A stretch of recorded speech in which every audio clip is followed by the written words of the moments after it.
then who am I? You're the star. The Truman Show is that rare film that feels even more relevant today than when it came out. Amid the growing influence of 90s reality shows like MTV's The Real World, the 1998 film predicted the way social media and reality TV would come to dominate our lives. An entire human life recorded on an intricate network of hidden cameras and broadcast live and unedited 24 hours a day. This story about a man who doesn't know his life is filmed and broadcast live to a large audience portrays a media experience that's not too far from the feel of numerous shows and apps today. It foreshadowed our present landscape of oversharing, Feels like the whole world revolves around me somehow. which often encourages us to act like the entire world does revolve around us. A lot of world for one man, Truman.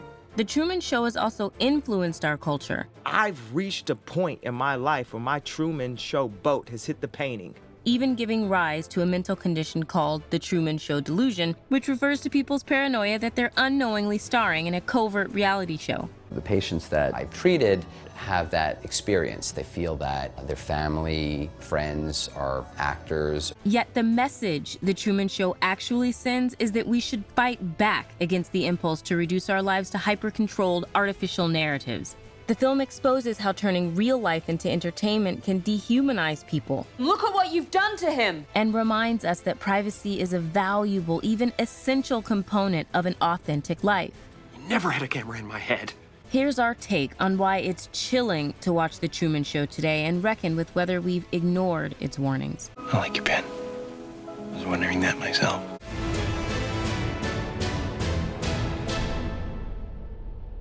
Hi everyone, I'm Susanna. And I'm Deborah, and you're watching The Take. Be sure to share and subscribe. And never miss a take.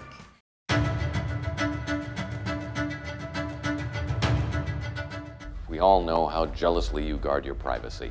Today, social media allows each of us to star in our own personal Truman Show. The difference being that, in most cases, we control them ourselves without a Christoph director type pulling the strings for an unknowing Truman. That's our hero shot. Many people now live like Truman by choice, making almost every aspect of their private existence public knowledge. And we have something exciting that we want to share with you. But The Truman Show points to central questions that we need to be asking ourselves in this climate. What's lost when you no longer have privacy? There is no difference between a private life and a public life. And if you live life with others always watching, is it possible to live authentically? How can you even know if you're being authentically yourself? I was just so terrified of ever being boring. So I would do like 50 takes of the same line, like trying to get it to be a little bit funnier than it was before. The people who work on The Truman Show insist that there's no difference between a reality show and the real world. There's no more truth out there than there is in the world I created for you. But the movie itself disagrees. It underlines that in this completely fake environment, the elements of truth are what resonate most of all. Was nothing real? You were real. That's what made you so good to watch. The name Truman sounds like true man, reflecting that what makes Truman both refreshing entertainment and a compelling human being is that he's not trying to curate an image. He's just being himself. While the world he inhabits is in some respects counterfeit, there's nothing fake about Truman himself. The most affecting moments of The Truman Show, like Truman's collage portraits of Sylvia or his taking to the sea at the end, are not planned or manipulated. They're powerful because they're real. We've become bored with watching actors give us phony emotions. Truman's life might have a lot in common with reality TV and social media, but we almost never find actual Trumans on those mediums because people are conscious participants in broadcasting their lives, inevitably self-conscious, playing a part. And it's fitting that those public figures and creators who often appeal to us most are the ones who do, in some way, achieve the feeling of authenticity. Unlike Truman, who doesn't know he's being filmed, the other characters who knowingly take part in the show have sacrificed their personal lives and their integrity to their fictional roles. The Truman Show is a lifestyle. While Truman's wife Meryl may view herself as an actor who's made a professional commitment, How can anyone expect me to carry on under these conditions? It's unprofessional! she's also given up the opportunity to have any kind of real home life in order to full-time play act a marriage with a man she doesn't like. Why do you want to have a baby with me? You can't stand me. And the fact is that many, if not most, people today are more like Meryl and the best friend character Marlon than we are like Truman, because the majority have chosen to engage with sharing culture to some degree and perform our lives for a public. All natural cocoa beans from the upper slopes of Mountain Nicaragua, no artificial sweeteners. What the hell are you talking about? Who are you talking to? It's eco-friendly. Basically, it looks like a tea bag. It smells like fresh coffee. It smells incredible. One of the Truman Show's insights, though, is that if you don't draw a line between your private and public life, the danger is not only losing the ability to decipher what's real or not, but also no longer even caring to know. Thus, nothing in your life will be real, and you won't even realize what you're missing. All those staggering revenues are generated by product placement. Everything on the show is for sale, from the actors' wardrobe, food products, to the very homes they live in.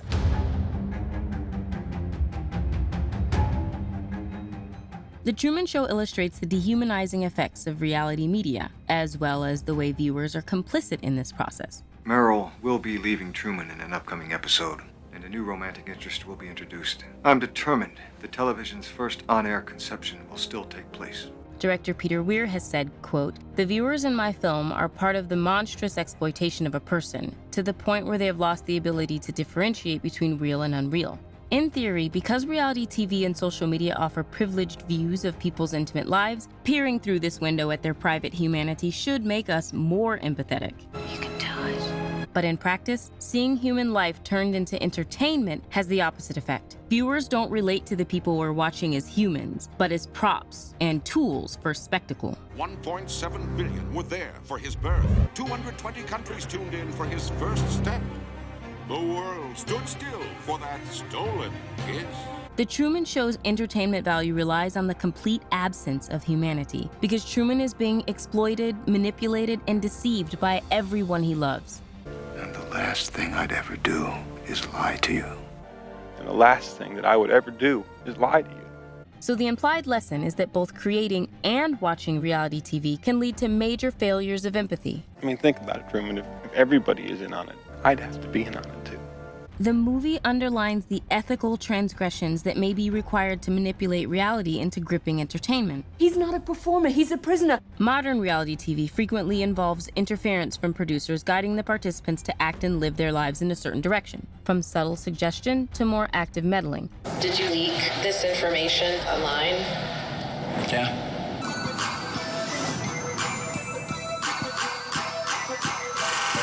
In The Truman Show, this is taken to a dark extreme. The creators condition a young Truman into developing a phobia of water by staging a storm that supposedly kills the boy's father. And the poor kid is even made to feel responsible. You're just feeling bad because of what happened. You sailing off into that storm.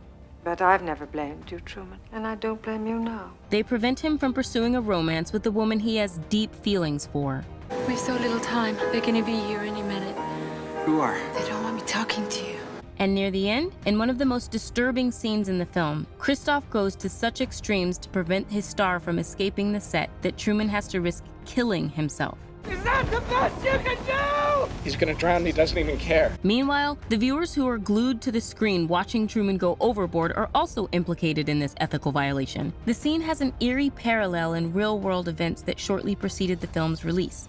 In 1997, while The Truman Show was being edited, Princess Diana died in a car crash that was partly caused by the paparazzi pursuing her. The people that chased her into the tunnel were the same people that were taking photographs of her while she was still dying on the back seat of the car. Weir has said, quote, "If there had been cameras trained on her that last night, people would have gone on watching." In Weir's view, the paparazzi who followed Princess Diana were essentially working for the public, who expressed with their wallets that they were hungry for this kind of media coverage. If they're really mad at the paparazzi, don't buy the tabloids.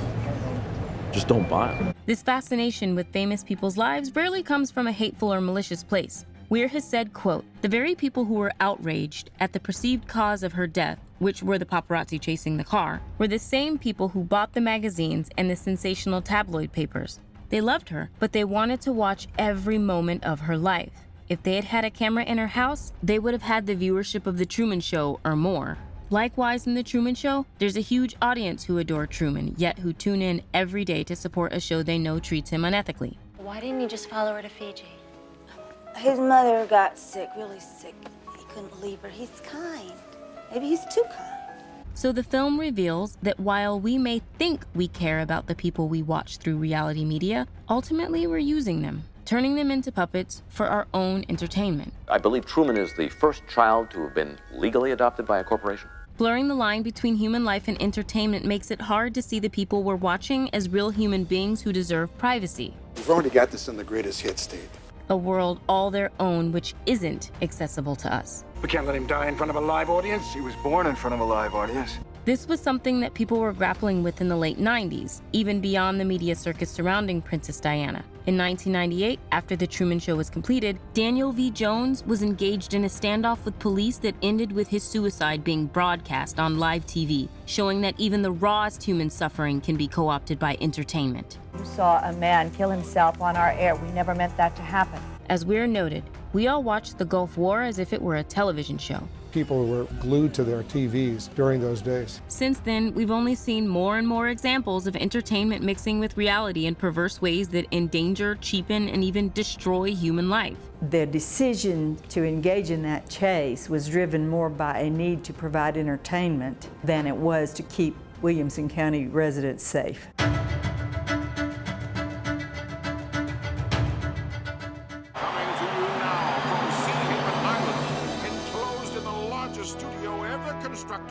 The Truman Show speaks to the desire for a more controlled reality. Nothing you see on this show is fake. It's merely controlled. While reality TV promises, as the name suggests, real life, It isn't always Shakespeare, but it's genuine.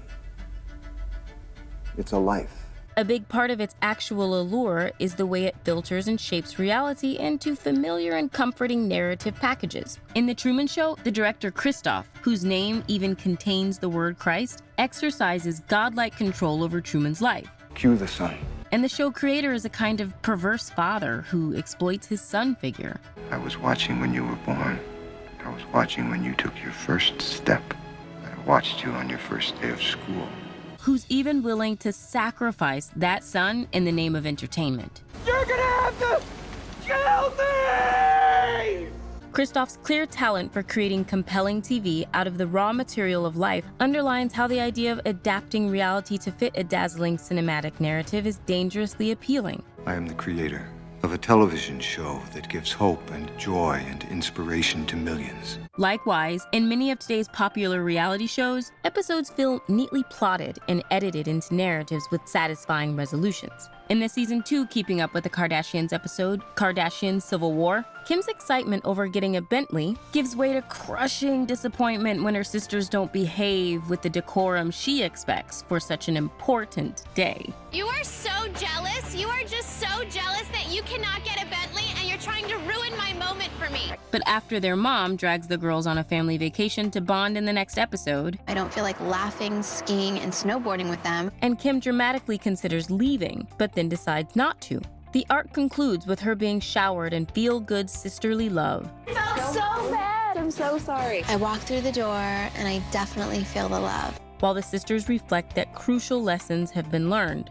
It really made me realize we should not just pick on each other for the dumbest things. I feel really bad, but I also think it was a really good learning experience for me. Other reality shows, like The Bachelor, Big Brother, or Survivor, use a clearly defined competition or game format that makes this controlled state even more obvious. You say you feel like you were pegged as the villain. Do you feel like they set up kind of storylines? They know before you get there. They didn't show my sweet interviews or like me bonding with the girls. And all these shows make us feel that if only our reality were equally structured, everything would make more sense and ultimately feel more satisfying. But in my world, you have nothing to fear. In The Truman Show, when Truman is reunited with the actor playing his father, whom Truman thought was dead, we see how Christof puts together the scene to maximize emotional intensity. Move in for closer. No. Fade up music.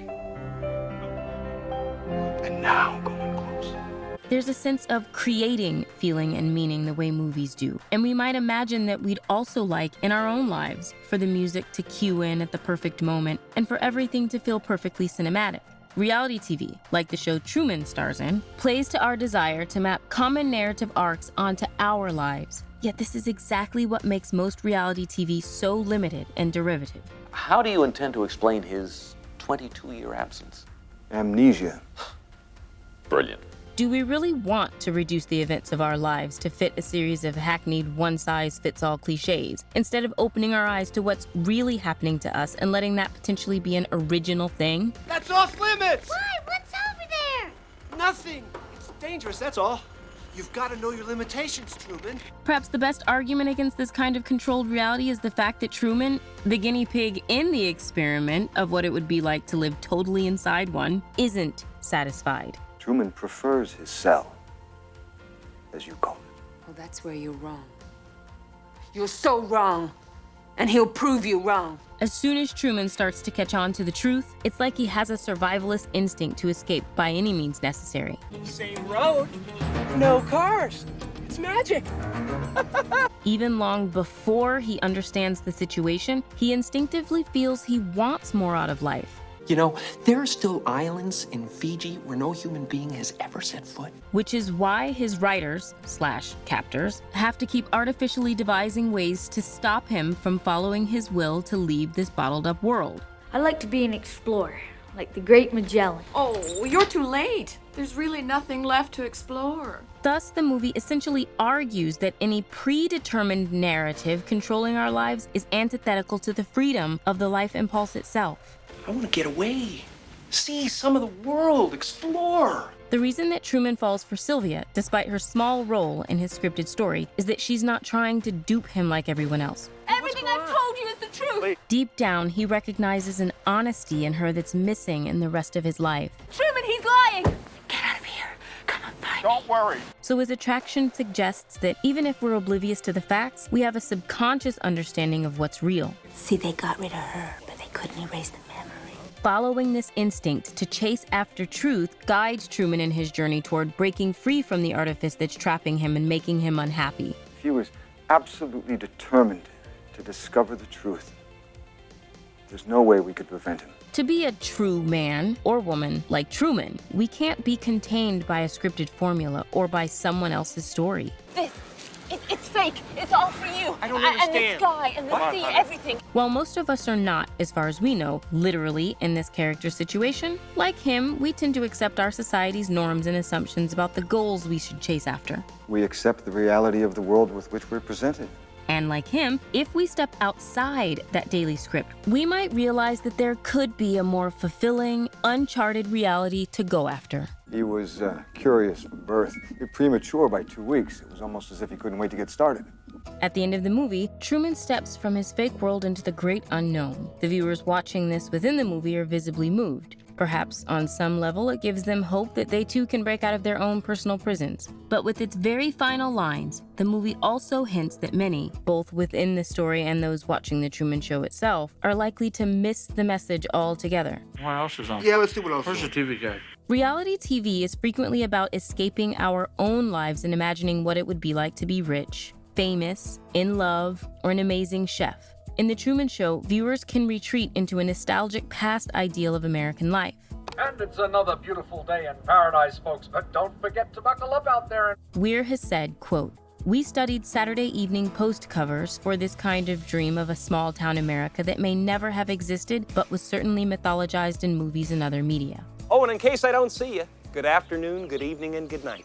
This idyllic, old-school setting, in contrast to the modern technology that allows an audience to watch a live broadcast of someone's entire life, stands in for the fact that what we're often looking for, even within our newest media formats, is a myth of simpler times, simpler emotions, simpler messages. The world, the place you live in, is this sick place. Sea Haven is the way the world should be. The Truman Show suggests that the constant consumption of controlled reality TV-style narratives is in fact a means of avoiding messy, challenging, confusing reality. Escaping into glibly packaged versions of others' lives is a substitute for doing the hard work of living and seeking truth in our own. That's why I love reality TV. It's pure, effortless entertainment. The movie ends Truman's story on an optimistic note, giving him the hopeful ending he's earned. But watching the film today, it's clear that it was issuing a serious warning to the rest of us.